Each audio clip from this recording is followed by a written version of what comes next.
What's up YouTube, Tenchi Arizonia, the angry Dracolope of the Jackalope crew here, and welcome to part 7 of my Tank Museum walkthrough. Now, there will be one more video after this, so this series will comprise of 8 parts and roughly 130 to 140 clips, including the hashtag shorts I've been releasing of exhibits in this museum. Now, I have really enjoyed visiting this museum, and in point of fact, to record all the content, I had to make 3 trips to the Tank Museum. Anyway, enjoy the video, guys. In this clip we have a Panzer II, and as we walk around the tank you will see a case displaying some of the ammunition that the main gun would have used. Now, personally, I really like the paint scheme on this tank, and I think it would be good not only for models of the Panzer II itself, but also some of the Warhammer 40k tank models that are available, such as the Rhino, for example, and I forgot what the other tanks are called. I think there's one called the Vindicator as well. This paint scheme would fit those tanks really well. Oh, and there's the ammunition for the main gun, 3 different types of rounds. And yeah, like I said, this is the Panzer II, and honestly guys, I really like the paint scheme on it.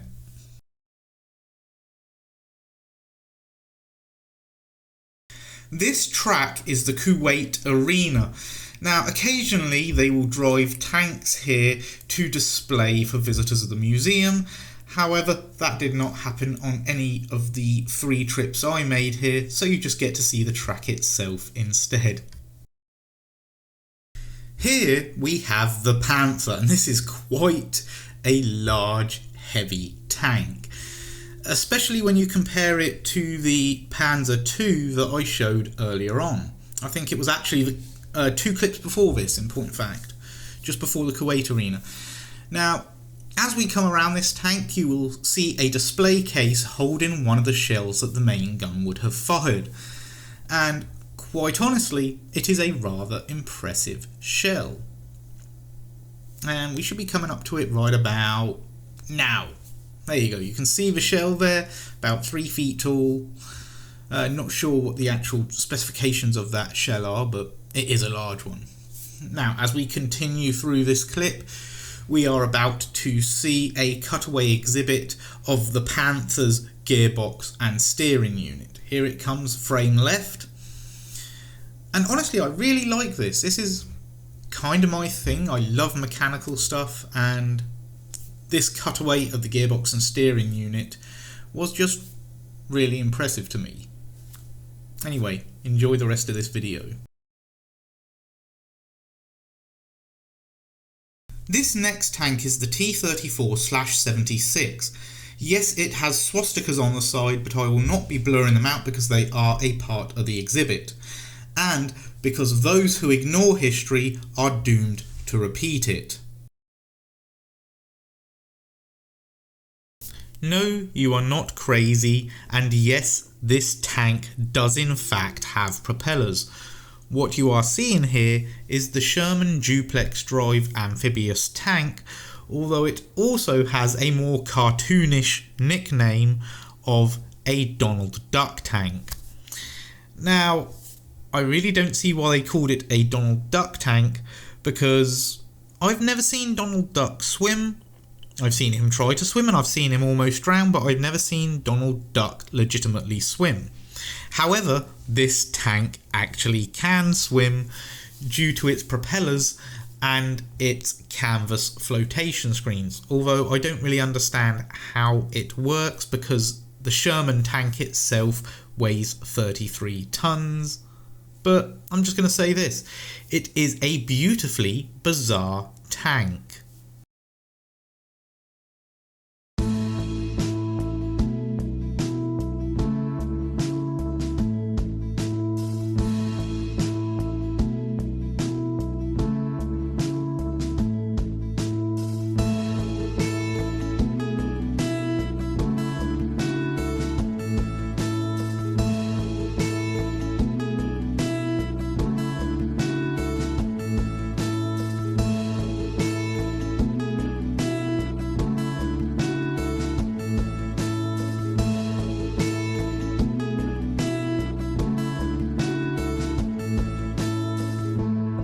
Here is something that, in my opinion, should be part of the Sammy Miller Motorcycle Museum's collection, because it is part tank and part motorcycle.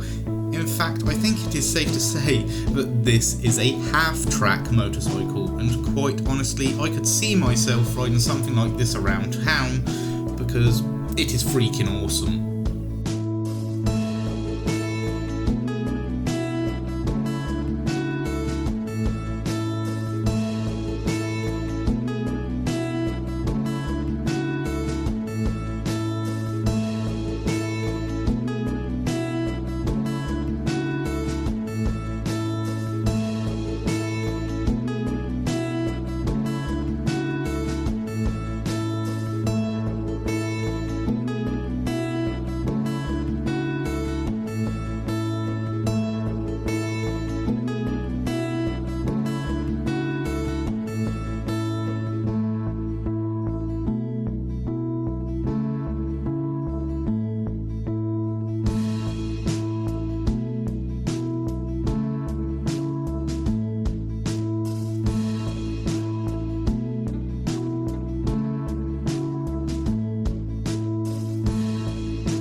Have you ever wondered how a flamethrower works?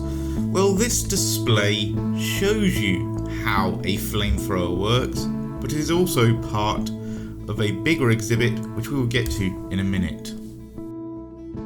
Moving on from the trailer and the flamethrower display, we have a tank with the most British sounding name imaginable.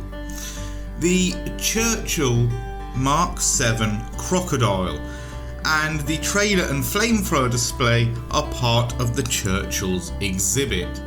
So enjoy, ladies and gentlemen, the most British tank ever, the Churchill Mark 7 Crocodile.